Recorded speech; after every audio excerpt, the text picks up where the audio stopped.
នៅឆ្នាំ1976ជួបត្រូវបានតារិតគណៈស្រុកបន្ទាយឆ្មាផ្លាស់ចេញពីកងចល័តឲ្យទៅធ្វើជាប្រធានក្រុមកងឆ្លូបនៅភូមិតាជីកដែលមានប្រជាជនមូលដ្ឋានប្រហែល30គ្រួសាររស់នៅទីនោះជួបបាននិយាយរៀបរាប់ពីរឿងរ៉ាវដូចខាងក្រោម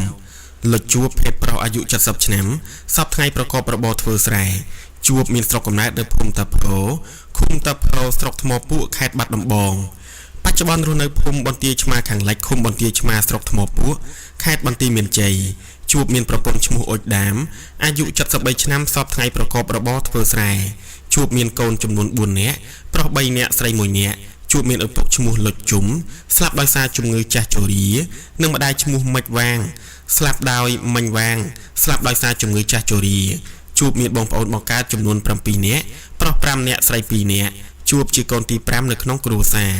កាលពីក្មេងជួបបានរៀនត្រឹមថ្នាក់ទី8សាលារៀនស្ថិតនៅភូមិតាផោឃុំតាផោស្រុកថ្មពួកខេត្តបាត់ដំបងនៅឆ្នាំ1969ជួបបានសម្រេចចិត្តឈប់រៀនដោយសារតែគ្រួសារមានជីវភាពក្រីក្រនិងគ្មានប្រាក់រៀនបន្តពីឈប់រៀនជួបនឹងក្រុមគ្រួសារបានផ្លាស់ចេញពីភូមិកំណែតទៅរស់នៅភូមិបន្ទាយឆ្មាឃុំបន្ទាយឆ្មាស្រុកថ្មពួកខេត្តបាត់ដំបងដើម្បីទៅធ្វើស្រែចម្ការនៅទីនោះនៅឆ្នាំ1970ថ្ងៃ18ខែមិនិនាលោកឧត្តមស្នេហ៍លន់នល់បានធ្វើរដ្ឋប្រហារទម្លាក់សម្ដេចព្រះនរោត្តមសីហនុនៅអំឡុងពេលនោះជួបរស់នៅជាមួយនឹងក្រុមគ្រួសារមិនទាន់បែកគ្នាទៅណាទេហើយនៅក្នុងភូមិបន្ទាយឆ្មាមិនទាន់មានហេតុការណ៍អ្វីកើតឡើងដែរប្រជាជនអាចប្រកបរបរធ្វើស្រែចម្ការបានធម្មតាលុះឆ្នាំ1975កងទ័ពខ្មែរក្រហមបានចូលមកគ្រប់គ្រងនៅក្នុងភូមិបន្ទាយឆ្មាបន្ទាប់ពីគ្រប់គ្រងបានប្រហែល1ខែកងទ័ពខ្មែរក្រហមបានបង្កើតជាសហគមន៍នៅក្នុងភូមិដោយបែងចែកឲ្យមានកងកុមារកងយុវជននិងកងមនុស្សចាស់ពេលនោះជួបនឹងប្រជាជននៅក្នុងភូមិចាប់ពីវ័យជំទង់ឡើងទៅប្រហែលជារាប់រយនាក់ត្រូវបានខ្មែរក្រហមប្រមូលឲ្យធ្វើការងារក្នុងកងចល័តដែលស្ថិតនៅតាមក្បាលដំរីថ្នល់ដាច់ចំណែកបងរបស់ជួបត្រូវបានខ្មែរក្រហមបំបែកចេញពីភូមិបន្ទាយឆ្មាដើម្បីឲ្យទៅបិទទំនប់នៅអាងត្រពាំងថ្មនិងទៅដាំកំបាសនៅព្រៃចង្ហារីឯឪពុកម្ដាយរបស់ជួបត្រូវបានខ្មែរក្រហមបំបែកឲ្យទៅចាំចំការដំឡូងដែលស្ថិតនៅភូមិបន្ទាយឆ្មាឃុំគោកសំរោងស្រុកថ្មពួកខេត្តបាត់ដំបងជួបបាននិយាយបន្តថាពេលចូលធ្វើការនៅក្នុងកងចល័តដំបងប្រជាជនដែលខ្មែរក្រហមប្រមូលបាននៅក្នុងភូមិគឺត្រូវបានបែងចែកជាក្រុមតូចៗក្នុងមួយក្រុមមានចំនួនមនុស្ស10នាក់និងមានប្រធានក្រុមម្នាក់ដើម្បីដឹកនាំកូនក្រុមឲ្យចុះធ្វើការងារដែលជួបត្រូវធ្វើមានដូចជាដកស្ទូងបិទភ្លឺស្រែមើលថែទាំស្រូវបិទទំនប់និងជីកប្រឡាយលុះដល់រដូវស្ទូងស្រែខ្មែរក្រហមបានបញ្ជាឲ្យទៅកាន់ប្រធានកងធំនិងអនុរងក្រុមឲ្យដឹកនាំកូនក្រុមដែលបានបែងចែកឲ្យចុះទៅស្ទូងស្រែក្នុងមួយថ្ងៃឲ្យបាន1ហិកតានៅពាក់កណ្ដាលឆ្នាំ1975ជួបត្រូវបានតាខឹបតាយឹបគណៈឃុំបន្ទាយឆ្មាផ្លាស់ចេញពីកងចល័តឲ្យទៅធ្វើឆ្លប់នៅតាជ័យដែលស្ថិតនៅក្នុងភូមិតាជ័យពេលចូលបម្រើការងារនៅក្នុងកងឆ្លប់ជួបមានតួនាទីដើរយាមក្នុងភូមិរត់សម្បត្តិទៅឲ្យចៅហ្វាយស្រុកនិងដើរស៊ើបអង្កេតខ្មាំងដែលស៊ីរូងផ្ទៃក្នុងបន្ទាប់ពីធ្វើឆ្លប់បានប្រហែលកន្លះឆ្នាំតាយឹបត្រូវបានថ្នាក់ដឹកនាំលើចាប់ប្រកាន់ថាក្បត់រួចចាប់យកទៅសម្លាប់ហើយបានដំឡើងតាស៊មគណៈឃុំថ្មីឲ្យឡើងមកគ្រប់គ្រងជំនួសបន្ទាប់ពីឡើងជាគណៈឃុំថ្មីតាស៊មតែងប្រើជួបឲ្យរត់សម្បត្តិទៅកន្លែងគណៈស្រុកដែលគ្រប់គ្រងឈ្មោះដែលអ្នកគ្រប់គ្រងនោះឈ្មោះតាឆាតមិនយូរប៉ុន្មានតាឆាតត្រូវបានថ្នាក់លើផ្លាស់ចេញពីភូមិជេកហើយបានដំឡើងតារិតឲ្យមកគ្រប់គ្រងជំនួសវិញម្ដងបន្ទាប់ពីឡើងជាគណៈស្រុកថ្មីតារិតតែងតែហៅប្រធានក្រុមទាំងអស់មកប្រជុំនិយាយអំពីការដាក់ផែនការរឿងបង្កបង្កើនផលនិងប្រជុំនិយាយអំពីខ្មាំងស៊ីរូងផ្ទៃក្នុងចុងឆ្នាំ1975ជួបបានរៀបការជាមួយនឹងរីម្នាក់មិនប្រាប់ឈ្មោះដែលរស់នៅក្នុងភូមិជាមួយគ្នាបន្ទាប់ពីរៀបការបានរយៈពេល1ឆ្នាំប្រពន្ធរបស់ជួបបានសម្រាលកូនម្នាក់ប៉ុន្តែដោយសារសុខភាពមានភាពទ្រុឌទ្រោមនិងទន់ខ្សោយ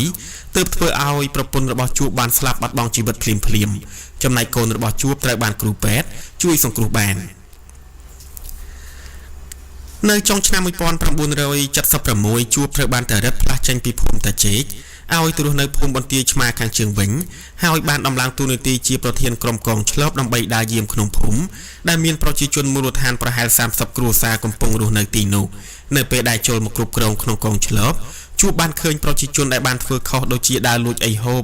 ឬបានធ្វើខុសសិលធម៌ត្រូវបានឆ្លប់ចាប់ខ្លួនបញ្ជូនតាមរទេះសេះឬតាមឡានយកទៅដាក់គុកនៅសាលាកាលេសដែលមានទីតាំងនៅស្រុកថ្មពួក នៅឆ្នាំ1977កងទ័ពនិរតីបានចូលមកគ្រប់គ្រងនៅក្នុងស្រុកថ្មពួកពេលនោះនៅក្នុងស្រុកថ្មពួកចាប់ផ្ដើមផ្លាស់ប្ដូរអ្នកគ្រប់គ្រងសង់តែទាំងស្រុងព្រោះកងទ័ពនិរតីបានចាប់ខ្លួនអ្នកគ្រប់គ្រងពីមុនដូចជាគណៈឃុំនិងគណៈស្រុកយកទៅសម្លាប់ចោលសឹងតែទាំងអស់សម្រាប់ខាងឆ្លប់ដែលគ្រប់គ្រងដោយជួបក៏ត្រូវកងទ័ពនិរតីចាប់ខ្លួនដែរប៉ុន្តែចាប់ខ្លួនមិនបានឆ្លប់ខ្លះបានរត់ភៀសខ្លួនចូលទៅប្រទេសថៃចំណែកជួបបានឈប់ពីប្រធានក្រុមកងឆ្លប់មកធ្វើការងារនៅក្នុងកងចល័តដោយប្រជាជនធម្មតាវិញបន្ទាប់ពីកែសម្រួលអ្នកគ្រប់គ្រងថ្មីកងទ័ពនិរតីបានរៀបចំប្រធានឃុំថ្មីឈ្មោះម៉ៃនិងប្រធានកងធំដែលក្តាប់100គ្រួសារនៅស្រុកថ្មពួកឈ្មោះម៉ាក់សម្រាប់អាហារហូបចុករបស់ប្រជាជននៅស្រុកថ្មពួកគឺហូបមិនសូវបានគ្រប់គ្រាន់ប៉ុន្មានទេព្រោះស្រូវដែលធ្វើបានត្រូវដឹកបញ្ជូនទៅខាងក្រៅមិនបានបញ្ជាក់ទីកន្លែងនៅឆ្នាំ1979កងទ័ពរណសិរ្សសាមគ្គីសង្គ្រោះជាតិសហការជាមួយនឹងកងទ័ពវៀតណាមបានប្រមូលកម្លាំងវាយចូលមកដល់ស្រុកថ្មពួកពេលនោះជួបនឹងបងស្រីបានរត់ចេញពីស្រុកថ្មពួកទៅស្នាក់នៅបណ្ដោះអាសន្ននៅឃុំស្វាយជែកហើយបានរត់បន្តចេញពីឃុំស្វាយជែកទៅរស់នៅស្វាយបានប្រហែលកន្លះឆ្នាំទើបត្រឡប់ចូលមករស់នៅឃុំស្វាយជែកវិញពេលចូលមករស់នៅឃុំស្វាយជែកបានប្រហែល1ខែជួបត្រូវបានប្រជាជនចាត់ឲ្យធ្វើជាប្រធានយុវជននៅក្នុងឃុំបន្ទាប់មកជួបបានដើរជ្រើសរើសយុវជនជាច្រើនឲ្យចូលបម្រើកងទ័ពប៉ុន្តែយុវជនដែលបានជ្រើសរើសនៅវ័យក្មេងពេកបន្ទាប់ពីធ្វើប្រធានយុវជននៅក្នុងឃុំស្វាយជែកបានរយៈពេល1ឆ្នាំជួបបានឈប់ពីការងារត្រឡប់មករស់នៅភូមិបន្ទាយឆ្មាវិញពេលមកដល់ភូមិបន្ទាយឆ្មា